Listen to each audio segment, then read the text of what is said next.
Flamenguistas bravos, porque demoramos um bom tempo para chegar ao Campeonato Carioca. Agora é com vocês, meus amigos. Vamos colocar aqui imagens da campanha do Flamengo. Um Flamengo campeão invicto. Sexta vez. 17 jogos, 12 vitórias, 5 empates e um aproveitamento absurdamente alto, 80,4%. E destaco ainda, Lédio, com vitória nas duas finais contra o Fluminense, nos dois jogos contra o rival. O Flamengo não perde a 12 clássicos. Ele está a 12 clássicos invicto no futebol carioca. A última derrota do Flamengo em clássico foi para o Vasco, ano passado, na Arena da Amazônia, por 2-0, jogo até que eliminou o Flamengo do campeonato.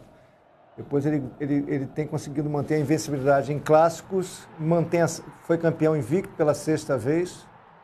Esse jogo foi mais equilibrado do que o primeiro. O Fluminense fez um jogo muito melhor, muito mais consistente do que a primeira partida da decisão, que acabou sendo decisiva. Acho que o Flamengo garantiu o título com aquela vitória por 1-0 no último domingo. Mas eu acho que se você somar os pontos das duas finais, o Flamengo foi um time superior, principalmente pelo que fez no primeiro jogo e o Fluminense deixou de fazer. Ontem não, ontem foi um jogo bem mais equilibrado, muito mais igual, muito mais decidido nos detalhes. Esse é o gol decisivo. Acho que o gol decisivo mesmo foi o do Guerreiro, né? Esse foi o gol para decretar, né? Mas o gol decisivo do jogo foi do Paulo Guerreiro. Vejo muito tricolor bravo porque entende que foi falta no gol de empate, no gol do Guerreiro. Aí a comemoração do ceifador quando fez 1-0. E não dá para ser conclusivo sobre isso. Tem gente que acha que foi falta. Eu acho que foi falta. Eu acho que foi falta e acho que foi falha do Cavalieri. São as duas coisas. O Lédio acha que foi falta. Então, sobre esse lance, acredito que não teremos um consenso. Mas não vejo como duvidar de um Flamengo campeão invicto, vencendo os dois jogos da final, com números expressivos, futebol expressivo. Acho que é um título que está em ótimas mãos no Estadual do Rio de Janeiro. Sobre esse lance, muita gente também fala que antes da cabeçada do Hever houve falta do pênalti, no caso do Dourado no Guerreiro. Enfim, é um lance muito, muito polêmico. Mas aí quando começa a ir tão longe assim do lance do gol, a coisa vai se perdendo. Exatamente. Mas um escanteio, no início da jogada que gera o escanteio, teve, sei lá, aí fica muito difícil. Exatamente, Gabriel. E acho que é muito difícil você ganhar do Flamengo.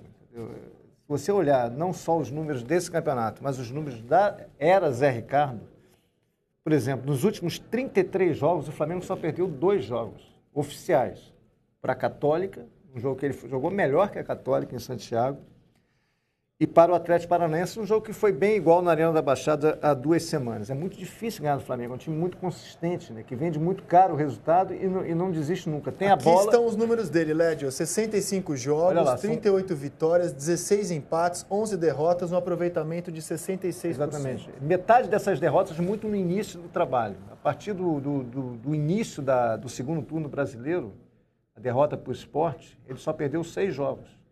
Contando a partir do início da 6 jogos, 2 com um time misto na Copa Sul-Americana, para Palestino e para o Figueirense.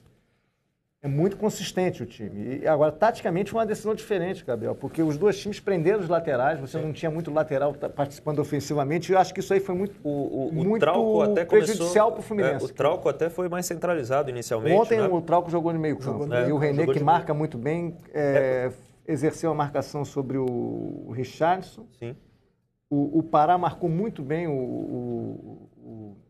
o René marcou muito bem o Wellington, o Pará cuidou muito bem do Richarlison. Né? E isso foi fatal para o Fluminense. O Fluminense não teve o Lucas atacando pelo lado, porque ficou muito preso na marcação por causa do Everton, e o Wellington Silva, principalmente. Mas você não acha que o Zé Ricardo, quando ele escala o Trauco no meio campo, é justamente pensando em anular o Lucas? Exatamente, também. Junto com o Everton. E ele tinha o Berril e Everton, Ricardo, né? Porque foi muito bem o Zé. O Zé Ricardo, ao longo do trabalho dele, muitas vezes ele não foi compreendido.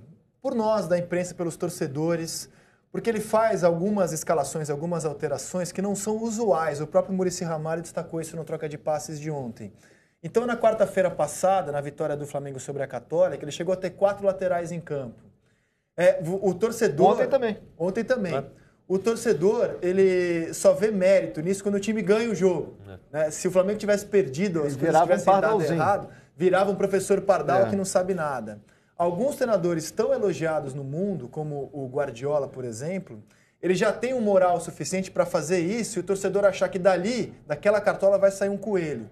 Ele é muito corajoso, na minha opinião, começando o trabalho dele, já com essa marca. O Carille, por exemplo, também muito elogiado, ele tem uma outra linha de trabalho. Ele não inventou nada até agora. É o arroz com feijão, que dá certo, não quero julgar qual que é melhor, mas o Zé Ricardo tem ideias mais diferentes do que aquelas que normalmente a gente vê no futebol brasileiro. E tem mais o grupo, muita coragem. Tem o grupo totalmente. Muita coragem e um grupo mais preparado também para dar esses saltos. Né? Tem uma tese que nos últimos 5 anos, mas eu acho que esse período pode se estender, o Zé Ricardo é o melhor técnico que passou pelo Flamengo, em termos de desempenho e de resultado. Nos últimos quantos anos? 5 anos, mas eu acho que dá para estender mais um pouco. Eu acho que dá para estender. Estou sendo um pouco cauteloso, mas eu Boa acho discussão para o Redação de Amanhã. Eu acho que dá para adiantar. Desde o Andrade ou antes do Andrade?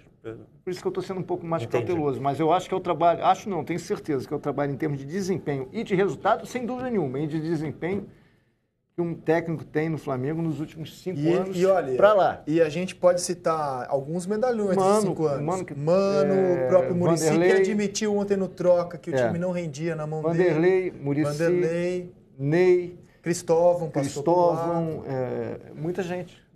Ele conseguiu o resultado e pouca gente mostra isso. Ele anulou os 2 principais jogadores do Fluminense ofensivamente, Richarlison e Wellington Silva. O Wellington Silva foi substituído pelo Abel nos 2 jogos, foi muito mal, não conseguiu resolver. O Abel foi eleito, a Federação do Rio de Janeiro, ela anunciou a sua seleção antes do fim da final. Fazer seleção antes de acabar o campeonato, você corre muito risco, né? Vamos lembrar da Copa do Mundo de 2002. O Abel Braga, que fez um trabalho belíssimo no Fluminense, foi eleito treinador do campeonato. Acho que o Abel merece muitos aplausos por ter montado um time de futebol agradável, competitivo. Que vai fazer um bom brasileiro. Também acho. Vai fazer um bom brasileiro. Não esperávamos ver o Fluminense jogando tão bem assim, mas, na minha opinião, esse título de melhor treinador do Campeonato Carioca tem dono, é do Zé Ricardo. Embora oficialmente esteja nas mãos do Abel, o Zé Ricardo fez um trabalho belíssimo. Vamos falar também do Guerreiro, que tem uma temporada na qual ele marcou 12 gols em 17 partidas. Não é uma média, se você for fazer comparações mundiais com o Cristiano Ronaldo, com o Messi, você não vai se impressionar com essa média, mas você vai ver que o Guerreiro é o cara que faz os gols decisivos do Flamengo e é um cara que participa muito do jogo e está fazendo uma temporada, na minha opinião, espetacular. Espetacular. Você afirmou, enfim, né, se havia alguma dúvida se o Guerreiro no Flamengo era um jogador que valia, né, tudo que se falava dele. Acho que atualmente não há nenhuma dúvida e o título traz essa marca também. Agora, ele tem ajudado muito, como você falou, Rizek, principalmente após a saída do Diego, né, por lesão. Ele virou protagonista. Ele virou criador e finalizador. E isso é algo que um pouco me preocupa, falando de Brasileirão. Se o Zé Ricardo ele vai ter o prestígio com a torcida, com a imprensa, de repente seguir, entre aspas, inventando, né? Ou se ele vai ser obrigado a escalar Diego e Conca. Mas ele toma decisões que são decisões importantes que não criam mais barulho. Por exemplo, Mancoejo. Mancoejo, ele está sendo descartado aos poucos. Ontem não ficou nem no banco. Mas veja, Lédio, em outro momento você geraria um barulho, uma bagunça. Mas você imagina um jogo que peça 4 laterais em campo pela intensidade e velocidade. E aí você tem no banco o Conca. Como é que fica, né? O Conca está no banco para 4 laterais. Pode ser ele que a partir de junho também é Everton Ribeiro. Ele vai ter que bancar. E eu espero que haja compreensão até pelos méritos dele, né? A questão é que os resultados dele explicam as alterações, né? Claro. Então ontem, por exemplo, ele saca o Berril e coloca o Gabriel. Confesso que eu vendo o jogo, falei, nossa, o Flamengo precisa empatar o jogo, ele tira o Berril, coloca o Gabriel, que para mim é um jogador que não produz muito assim para decidir o jogo, é isso mesmo? E aí o time melhora. Mas o Berril ontem sentiu também. Sim, mas eu não entendi a alteração mesmo. E o time melhora. O que ele fez? Ele fez uma linha de 3, o time terminou com Rodinei na direita, avançado na linha de 3 ofensivo. Rodinei, Gabriel e Everton. Às vezes o Gabriel invertendo com o Everton não gosta de jogar pelo meio. Foi o que ele fez, mas ninguém imaginava que ele fosse fazer aquilo. Entendeu? É o time que vai... Ele transforma o time...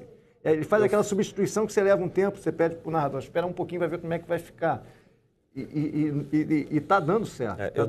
Eu tenho o pé atrás com essa dupla Diego e Conca. Eu acho que vai acabar empatando o time um pouco. E aí uma substituição dessa, ele é meio que, entre aspas, obrigado a colocar o Conca. Né? Será? Eu não sei, espero que ele banque. Não faz E muito. o Márcio, por exemplo, o Zeca tem personalidade já suficiente para. Não é bem um lobby, tem uma preferência de torcida, de muita gente dentro da galera, pelo Felipe Giseu, que é um bom atacante, sim. faz muito gol. Ele não põe o Felipe base. Giseu nem no banco. O Felipe não fica no banco e ninguém fala nada. É o Damião. Eu espero que sim. Eu acho até bem polêmica essa decisão, mas é o Damião. Quem está jogando, quem está ficando no banco eu também, é o Damião. em tese, não concordo, mas como você vai discordar de um cara que tudo que ele tem feito dando certo. dá certo?